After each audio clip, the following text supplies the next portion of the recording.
Syederalun Ajudan AKBP Dodi Prawira Negara, Syamsul Ma'arif dituntut 17 tahun penjara terkait kasus peredaran narkoba yang melibatkan mantan Kapolda Sumatera Barat, Irjen Pol Teddy Minahasa.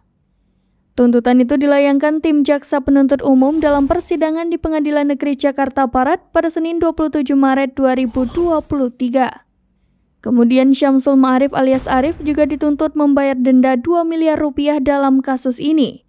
Dalam tuntutannya, JPU meyakini Arif bersalah menukar dan melakukan jual beli narkotika jenis sabu.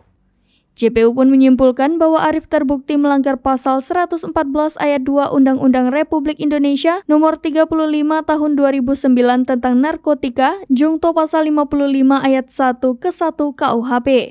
Oleh sebab itu, JPU meminta agar majelis hakim menyatakan Arif bersalah dalam putusan nanti.